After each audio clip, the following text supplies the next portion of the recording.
Bonjour, bonsoir. Haïtiens vivent au Canada, ça fait longtemps. Rapport diplomatique entre Haïti et le Canada existait depuis 1954.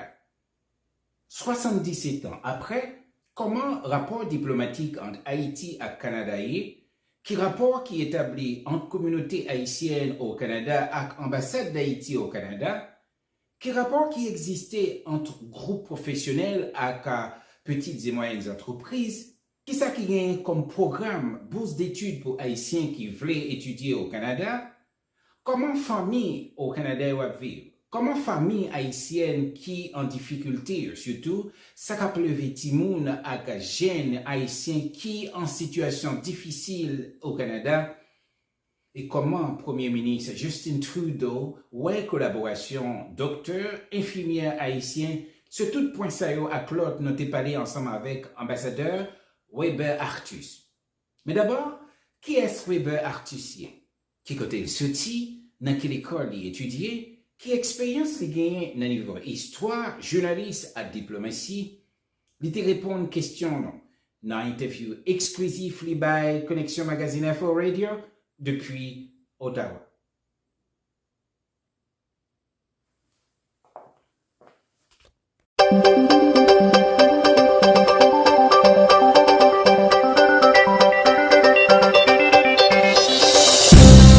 Être informé, c'est bon, mais être bien informé en écoutant Connexion Magazine Info, c'est encore 360 degrés fois mieux.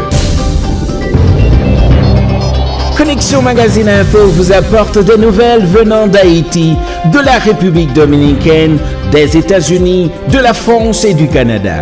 Connexion Magazine Info, le journal des fins connaisseurs.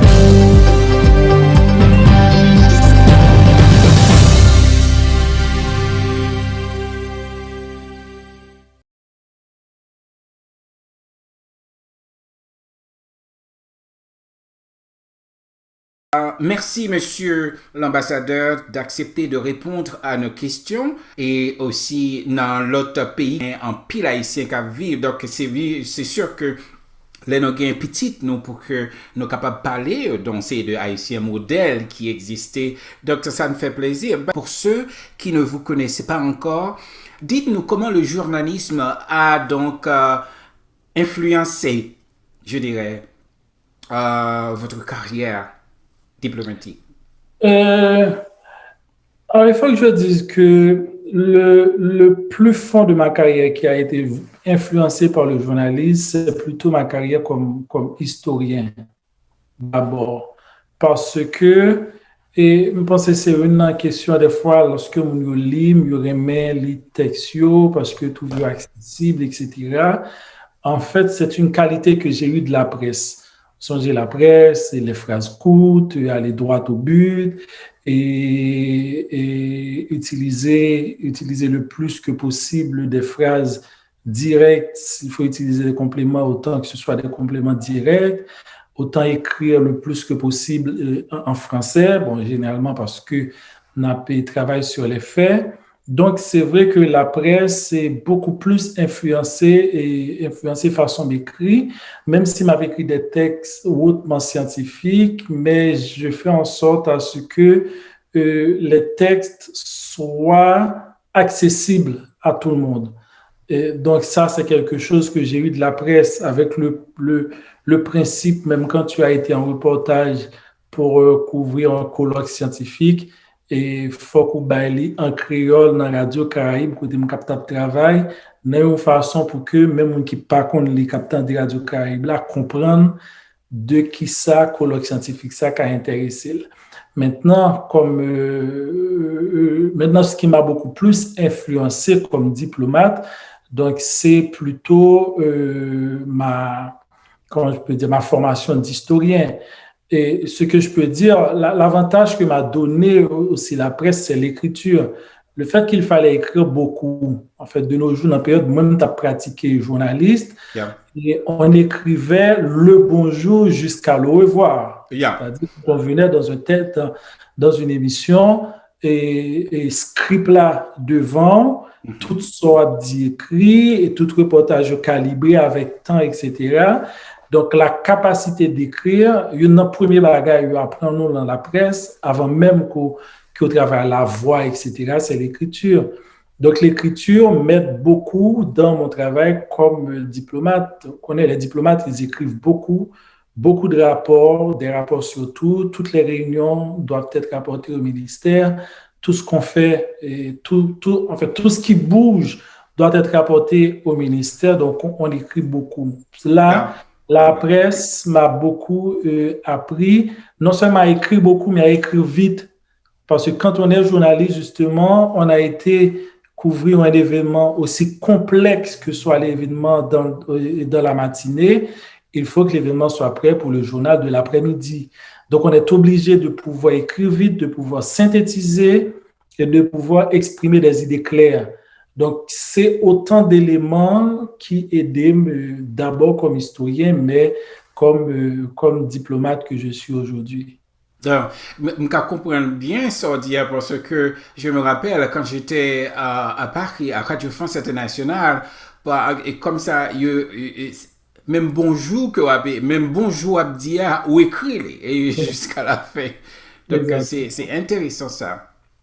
Je dirais que vous avez étudié dans beaucoup d'universités, la Sorbonne, et vous avez écrit des livres. Parlons-nous donc de ces recherches d'abord. Laquelle vous a beaucoup plus marqué? Par exemple, beaucoup de gens parlent ils ont parlé de livres qui ont été écrits sous Duvalier, régime Duvalier. Okay. C'est-à-dire, je n'ai pas eu la chance ou l'occasion d'étudier l'histoire en Haïti. J'ai fait toutes mes études d'histoire et d'histoire à la Sorbonne.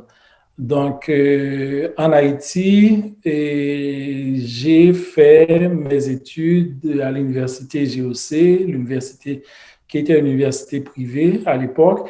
Et là, ça avait à voir avec le coup d'État, parce que moi-même, bien sûr, comme tous les enfants de ma classe, on était intéressés, c'était l'université d'Haïti. Mais on était à la période de coup d'État, au moment où côté militaire, tu as entré à l'université d'État, bastonné étudiants et tout. Et j'ai terminé mes études en 1991. Donc, quand je devais entrer à l'université, ma mère a dit que c'était interdit que j'aille m'inscrire à l'université d'État. Donc, comme à l'époque, l'offre était très peu au niveau des universités privées, donc j'ai été au GOC Université et c'est là que j'ai fait mes études en Haïti. Après, c'est la Sorbonne. À la Sorbonne, j'ai commencé, j'ai fait ma spécialisation en histoire diplomatique, en histoire des relations internationales. Donc, mon master, je l'ai fait sur les relations entre la France et Haïti. Et c'est à partir de lui-même que m'écrit deuxième livre, moi, qui est La machine diplomatique française en Haïti. Et puis, après, c'est ma thèse que me fait sur la guerre froide. Donc, c'est à partir de la thèse, de mes études de la guerre froide, que j'ai publié le texte sous l'ouvrage de Duvalier, sous Duvalier. Donc, au niveau des recherches, en fait, je suis vraiment celui qui est interpellé en tant qu'historien par tout ce qui se passe au niveau international. C'est-à-dire, quand j'ouvre un ouvrage ou quand je parle d'histoire, quand j'écris sur l'histoire, l'aspect fondamental pour moi, c'est les relations internationales. Mais ce qui m'a le plus frappé, en fait, ce ne sont pas les périodes que j'ai étudiées, quoique la guerre froide a été une période qui m'a vraiment interpellé. J'ai adoré étudier la guerre froide et j'ai adoré travailler sur la guerre froide. D'ailleurs, en 2010, j'ai fait partie des 25 jeunes chercheurs du monde qui ont publié les meilleurs textes sur la guerre froide, ce qui m'a permis de participer à une conférence et tout payé à George Washington University. C'était ma première visite à Washington et tout. Et là encore, je crois que le texte en ligne, bon, c'était un texte de jeunesse, mais quand même, c'était un texte, je crois, sur les relations entre Dwight Eisenhower, président américain, et François Duvalier, donc entre 1957 et 1961, avant la montée de Kennedy. Mais je disais, ce qui m'interpelle le plus dans mes recherches, c'est les archives. En fait, j'adore être dans les archives, j'adore découvrir les documents d'archives. J'ai fait beaucoup de recherches dans les archives étrangères, d'abord les archives haïtiennes, mais aussi en France et aux États-Unis. Et aux États-Unis, les archives ont une spécificité dans la mesure où il y a les archives nationales qui sont à Washington et à Maryland, et il y a les archives présidentielles. Et quand on étudie une période, par exemple, étant donné que les présidents des États-Unis ont, en fait, leur poids réel, c'est la politique étrangère. Donc, quand on étudie les relations internationales, visiter les archives présidentielles sont importantes. Donc, j'ai pu, au long de mes recherches, visiter les archives de Kennedy à Boston, visiter les archives de Johnson à Texas, à Austin, visiter les archives de Eisenhower. Et d'ailleurs, quand j'aurai le temps de travailler la deuxième partie de mon ouvrage sur Duvalier, je dois visiter les archives de Nixon qui se trouvent en Californie. J'ai aussi beaucoup travaillé dans les archives dominicaines parce qu'on n'étudie pas les relations diplomatiques d'Haïti sans étudier la République dominicaine. Définitivement. Définitivement. Donc, j'ai beaucoup travaillé aussi dans les archives dominicaines. Donc, vraiment, ce qui me plaît, et j'adore ça, j'adore rentrer dans les archives quand ils ouvrent et sortir quand ils ferment. Je rappelle par exemple que les archives à Washington, des fois on les ferme même à 8 heures du soir. C'est-à-dire, il y a des archives où tu peux rester travailler pendant longtemps et trouver des documents assez intéressants. Vraiment, ma passion, c'est être dans les archives de manière à interroger les documents, à interroger le passé, avant même de prendre le plaisir de transmettre aux gens ce que moi-même j'ai découvert dans les archives, je prends d'abord le plaisir à découvrir dans les archives. Donc, moi qui prends le mieux avant, je prends plaisir puis lire, moi qui prends plaisir déjà dans ça me joindre dans l'archive. Yeah. Donc, c'est comment je peux dire, c'est ce qui m'attire en fait dans mes recherches comme historien. Merci. Donc, merci. C'est des informations qui sont très solides que c'est sûr que dans pile monde qui a besoin livre, donc c'est sûr que n'attend qu'il est pour lire ça ressorti.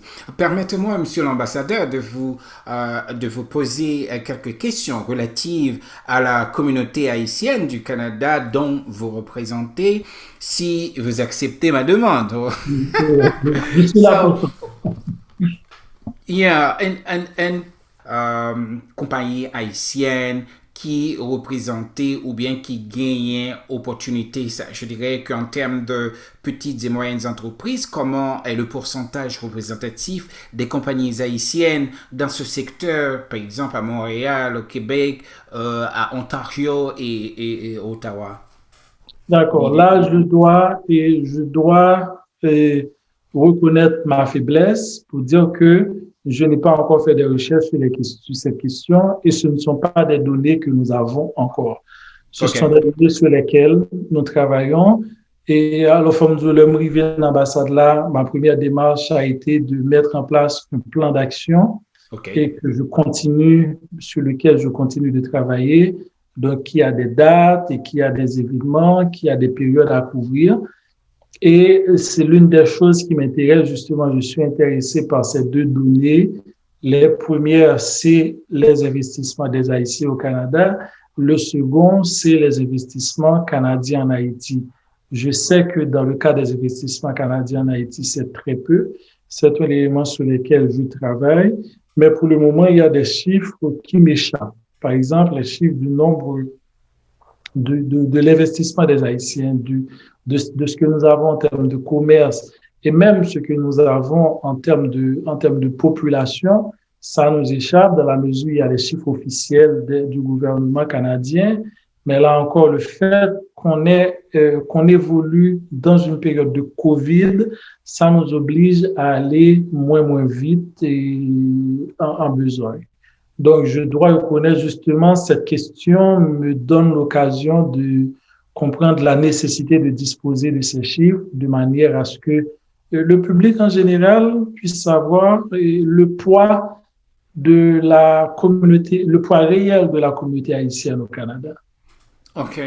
Et comment ce que nous connaissons, ambassadeur Artus, c'est que gagner en pile, nous a dit, étudiants haïtiens qui vraiment façonnés par, ou des professionnels qui étaient au Canada, ou bien soit pour aller étudier, pour aller faire business, ou bien soit pour prendre refuge quand il s'agit de situations politiques.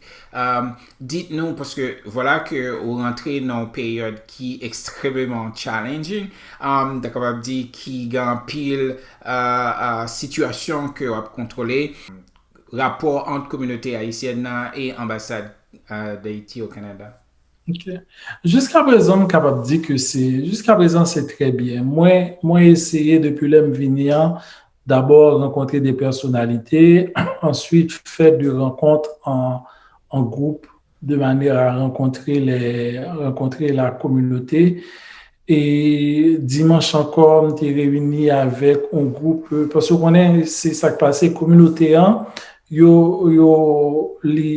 y a plusieurs formes, il y a plusieurs catégories, il y a de plusieurs manières. Mm-hmm. D'abord, il y a les organisations professionnelles, déjà, il y a des personnalités qui a évolué au Canada, qui j'aime dire, qui eux-mêmes, c'est vraiment important. Ensuite, il y a les communautés qui réunissent soit par association professionnelle, soit par proximité géographique. Par exemple, dimanche, je m'étais rencontré une rencontre avec une association de monde qui est originaire de Bellevue-la-Montagne et 4e section Kinskov, par exemple. Et 2 semaines avant, tu as rencontré l'association haïtienne au Québec. En novembre, je crois, c'était les Haïtiens à Ottawa. Moi, je reconnaître que jusqu'à présent, toutes les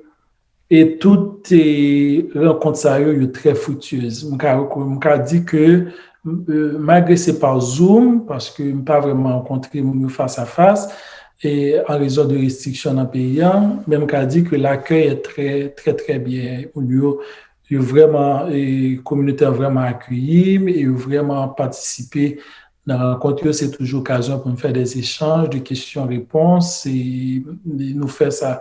Nous rencontrer tous les étudiants et les étudiants haïtiens. Donc, nous avons rencontré plusieurs groupes différents et déjà, mais communauté tellement importante que moi, j'ai de côté pour toucher, par exemple. Ouais, pas toucher Toronto, qui est une communauté importante, pour toucher une zone les Calgary, que dit qu'il y a un pile haïtien qui a vivre, il y a un pile haïtien qui monte, que beaucoup toucher. Et Québec lui-même est très large par rapport à ça me toucher, pas même quoi me toucher. Un centième de Santa Doué touché, mais on fait des efforts. En plus, je participe dans des émissions communautaires de manière à ce qu'à travers les émissions, je puisse m'adresser à tout le monde, que tout le monde puisse m'écouter et entendre le message que j'ai à transmettre dans le cadre de ma mission au Canada. Donc, en clair, c'est me reconnaître et au contraire même profiter de Tribune ça pour remercier la communauté haïtienne au Canada qui a coûté déjà pour accueil que moi qui vraiment fait que le début de ma mission se passe bien jusqu'à présent. Et nous connaissons qu'à cause de COVID, là, il y a tout bagage changé donc en termes de planification qui était faite. La communauté haïtienne au Canada est capable de bénéficier de savoir-faire et puis tout ça que vous gagnez comme talent tout que nous sommes capables de dire. Donc, nous croyons que nous sommes sûrs que vous avez fait ça avec un pile fierté, pourquoi pas, parce que nous connaissons qui est-ce qu'on y est, et c'est ça que fait nous choisir pour nous parler avec ou Connexion Magazine Info Radio.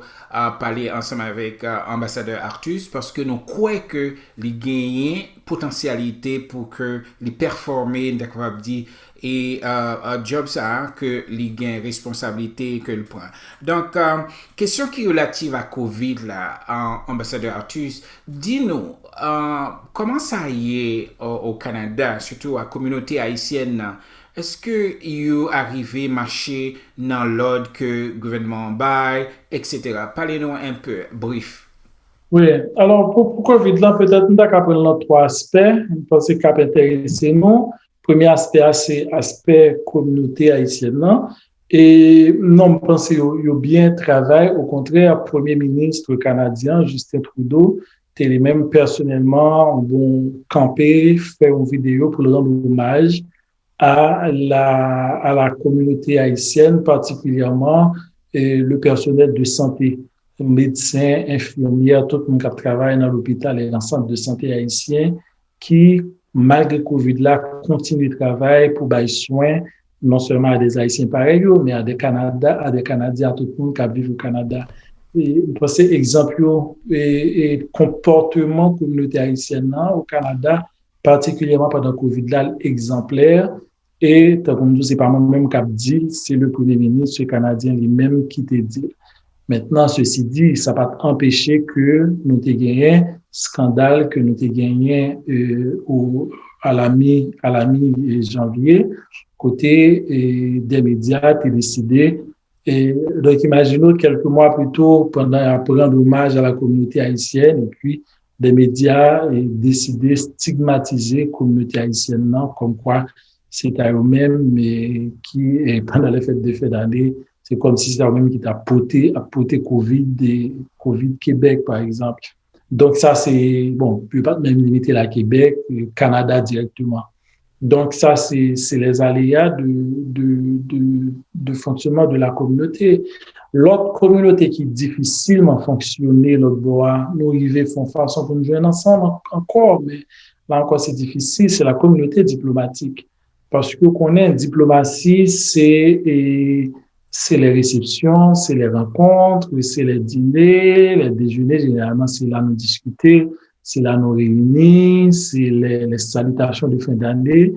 J'imagine que j'ai présenté ma lettre de créance en ligne, alors que la présentation de la lettre de créance, c'est lui-même qui baoue ce qu'on appelle, c'est la porte d'entrée au pays. Ouais, ou présenter, d'ailleurs, le mot même le dit. Tu présentes, tu remets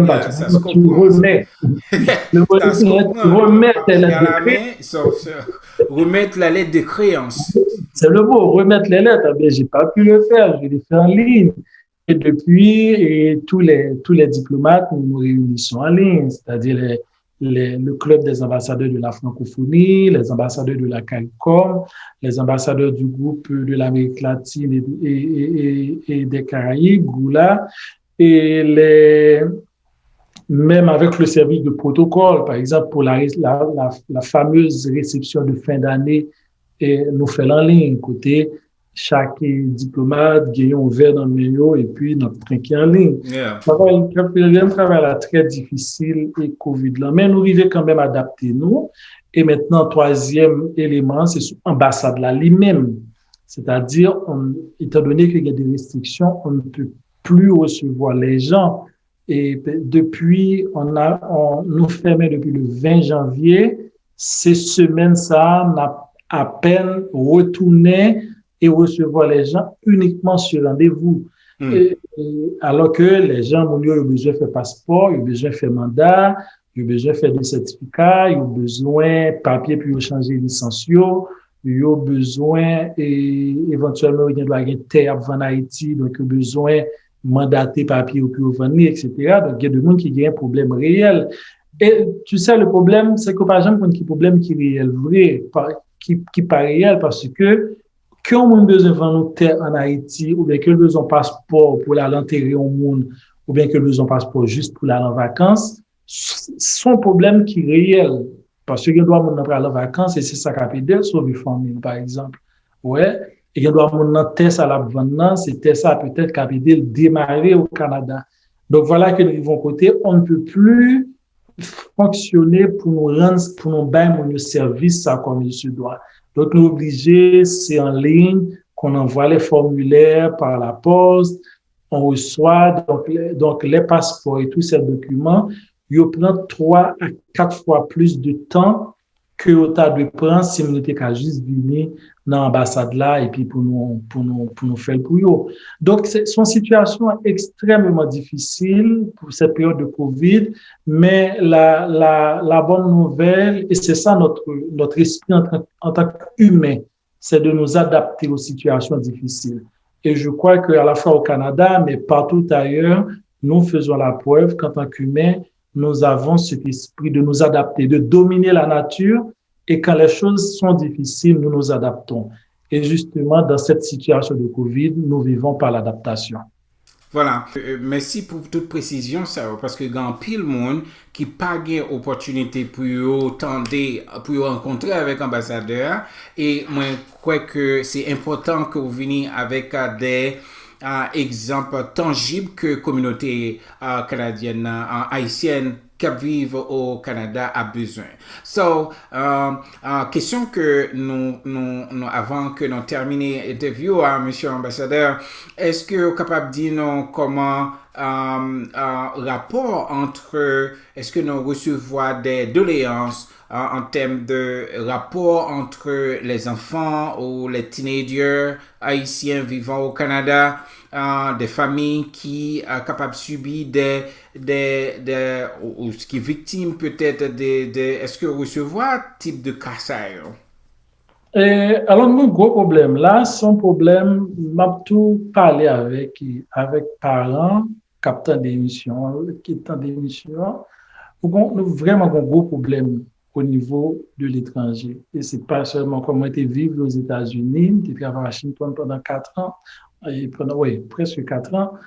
Et donc, moi, je vis à Washington et je me parlais avec mon petit Canada. D'ailleurs, moi-même, je prévois pour que pendant Noël là, moi, je passé fête Noël là dans un centre pénitentiaire. Et parce que, d'après l'information que j'ai gagnée, beaucoup de chance de visiter, c'est que dans les centres pénitentiaires, notamment au Québec, la majorité, notamment des enfants qui sont en prison, sont des enfants d'origine haïtienne. Sont qui grave. Et moi-même, j'ai un frère moi, qui c'est pasteur en Floride et qui travaille comme chaplain et qui dit, moi, c'est la même réalité en Floride. Dans les prisons de la Floride, la plupart notamment des jeunes prisonniers sont des enfants d'origine haïtienne. Donc, moi, vraiment pensé et faut parents haïtiens vraiment souhaiter que nous prenions conscience de réalité ça. Parce que c'est vrai que nous avons 2-3 réussis dans nous. Ouais. Nous avons 2-3 petits monde qui fait fierté nous, qui graduent l'école et qui arrivent quelque chose, qui arrivent maire, qui arrivent commissionnaire, etc., etc. Mais nous pas calculer quantité qui échoué. Et quantité qui échoué, est plus important en termes de nombre que ça réussit. Parce que en pile. Donc, c'est un plus gros problème, par exemple, que m'a bien pour m'adresser au Canada. Ouais, qui type d'accompagnement qu'a les parents, qui ça nous dit, ou bien qui ça nous fait comme ambassade, pour que au moins nous permettre peut-être gagner une ou deux petits en moins qui a tombé dans la prison parce que y a vraiment en pile. Maintenant, l'autre challenge là, c'est partout ailleurs. Bon, le racisme est partout et il subit partout. Donc, de temps en temps, on va apprendre que peut-être on va appel de haïtien éventuellement, un frère qui est victime et qui décidait, qui a besoin de support dans ce sens-là. Mais l'avantage du Canada, c'est que nous avons une communauté tellement solide et tellement forte, il faut reconnaître que l'ambassade fait appel à nous-mêmes moins parce qu'il y a des associations qui sont solides, il y a des associations qui sont fortes, il y a des communautés qui ont pile service que nous-mêmes, ambassade là, nous n'avons pas un service psychologique, nous n'avons pas vraiment un service juridique pour ce monde problème. Nous pas des services de logement pour ce monde dans la rue pour nous loger, alors que gagner des associations haïtiennes qui est assez solide pour ça. Donc, même si Kayo n'a pas venu joindre nous directement dans l'ambassade là, parce que nous n'avons pas vraiment de moyens pour nous adresser, mais nous au courant de eux, parce que nous parlons avec l'association qui a occupé de ça. Et chaque fois qu'il y a occasion, tant qu'occasion ça au bon moment là, nous toujours dit parents, tant pis, s'il faut que nous fassions réduire dans le temps de travail, nous. Au lieu pour nous faire 2 chiffres, faire une ou bien faire une et demi. Au lieu pour nous faire 3, faire 2, pour nous capable consacrer un petit temps, pour nous contrôler de voiture, nous contrôler à qui ça va entrer la caillou, contrôler qui est-ce qu'ils ont mis, parce que nous perdu un pile timon haïtien qui en prison au Canada comme aux États-Unis. C'est un plus gros challenge de nos jours et je pense que c'est important pour nous adresser. Donc, c'est pour montrer que comment il est important pour que l'ambassade là capable de gagner de très bons rapports avec l'organisation qui travaille surtout au niveau local, organisation locale, surtout capable d'aider à la situation ça. Et donc, crois que c'est nous bien contents que vous venez avec des informations ça pour nous, côté que en pile parents, soit à Montréal, Québec, et dans l'autre côté, dans l'autre ville, grande ville, so pour être capable vraiment involve beaucoup plus dans l'éducation timonio. Que au niveau de l'ambassade, parlez-nous donc de est-ce que il y a un nouveau programme que l'ambassade la compté mettre sous pied et qui est capable de bénéficier non seulement des Haïtiens vivant au Canada, mais aussi entre Canada et Haïti? Oui, nous avons un peu bon. Il y a un aspect moins travail. Celui-là encore, Covid a obligé que nous fassions autrement. Par exemple, nous lançons ce mois-ci au Canada et c'est pour l'une des premières fois en exposition. Nous choisissons 21 figures noires et dans l'histoire des Noirs qui marquaient l'histoire. Nous avons des figures haïtiennes, américaines, canadiennes, brésiliennes, du continent africain et de la Caraïbe et que nous projetons. Les très éducatifs, c'est des petites capsules que des mondes capables d'apprendre. Même moi-même, m'apprendre en pile bagaille et 21 figures ça. Donc, ça, c'est un élément de penser que n'a fait qui est capable d'utile communauté. Bon, moi, mettez en pile l'accent sur l'éducation et vous comprenez pour qui ça. Et pas plus tard, ça vient 2 jours, moi réuni avec responsable des bourses de la francophonie, parce qu'il y a plusieurs types de bourses au Canada et une bourse même qui est consacrée aux pays francophones, son bourse pour encourager les gens qui sont dans les pays francophones à venir étudier au Canada pour capable renforcer l'apprentissage du français. Donc, moi, et réuni avec eux, ça pas longtemps, pour moi, qui façon et bourse ça la capable nous sommes capables de gagner plus accessibilité aux jeunes haïtiens qui viennent poursuivre l'étude et au Canada. Moi, déjà rencontré avec le recteur de Carleton University. Moi, parlé actuellement avec le responsable du recteur de l'Université d'Ottawa, que m'a un programme haïtien m'a fait et la caillou au mois de mars pour le mois de la francophonie. Une façon pour moi qui façon capable de mettre différents recteurs des universités en contact avec nos universités en Haïti pour capable de signer des mémorandums et des MOU, Memorandum of Understanding, qui est capable de signer des mémorandums qui sont capables de permettre que ils collaborent. Parce qu'il y a un pile haïtien à cause du Covid là qui c'est depuis Haïti qu'il y a fait études dans des universités canadiennes et ils continuent à payer très cher comme si ils étaient au Canada. Donc, nous pensons qu'il y a une opportunité pour que tu aies plus de collaboration entre les universités haïtiennes et canadiennes, eh bien, pour tout une filière d'études en ligne, c'est-à-dire à partir d'Haïti, des programmes qui sont enseignés au Canada. Moi, pour parler avec, malheureusement, pour parler très fort avec le président d'Air Transat, parce que nous avons un seul vol sur Haïti, pour qu'ils soient capables de gagner plus de vols sur Haïti, et puis rencontrer des responsables touristiques qui manière nous capable de considérer Haïti comme un lieu touristique. Et les projets, ils ont pile, et il faut me dire, profiter de dire que moi, j'ai un staff qui est assez dynamique, qui travaille avec moi. Donc, les projets sont, ils ont pile, et vraiment inviter mon yo. Si vous avez vraiment besoin qu'on plus, parce qu'il n'y a pas bien temps pour me parler de tout là, et suivez-nous en ligne sur Twitter, sur Facebook, sur Instagram, suivez Ambassade là très présent en ligne. Et lui annoncer ça l'a fait et le mettait tout le monde au courant. Mais tant qu'on dit meilleure collaboration, c'est non seulement ouais, qui ça nous-mêmes haïtiens nous qui bénéficier du Canada, mais qui ça tout Canada capable bénéficier d'Haïti. Nous avons une culture qui est très forte. Nous, c'est nous-mêmes à Canada qui c'est deux nations francophones des Amériques.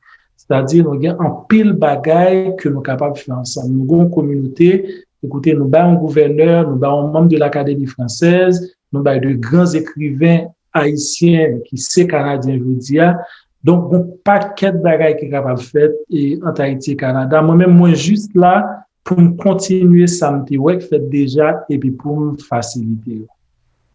Voilà, monsieur l'ambassadeur, merci beaucoup parce que vous avez accepté de répondre à questionnaire. C'est sûr que l'émission ça a bien pour y passer en plusieurs reprises. Nous avons tellement parlé avec des sujets qui en rapport avec la communauté haïtienne. Je crois que l'ambassadeur Artus a gagné expérience dans le journalisme, so, je crois que ça veut dire qu'il y a plusieurs angles que je vais gagner pour moi débattre dans une belle interview ça que c'est une fierté pour nous parler ensemble avec Dr. Artus et merci parce que tu as accepté encore répondre à la question Connexion Magazine Afro Radio.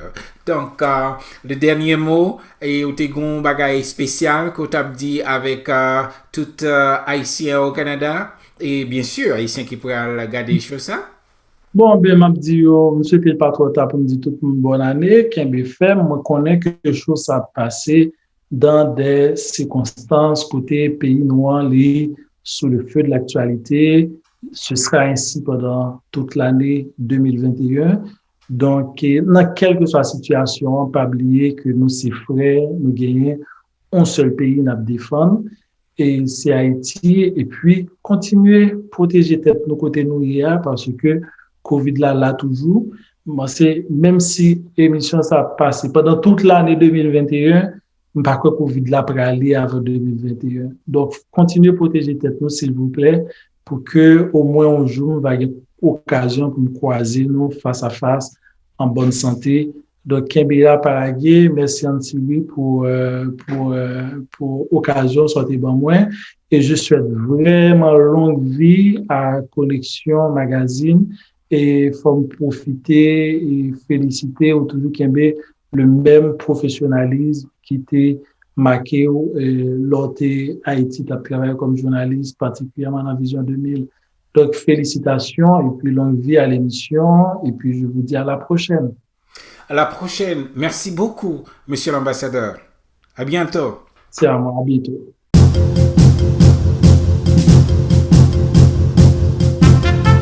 Non, Pam, c'est Anceloui. Moi, content de retourner tout neuf pour présenter Connexion Magazine Info. Wapkoute, Connexion Magazine Info. Journal Créole Paola.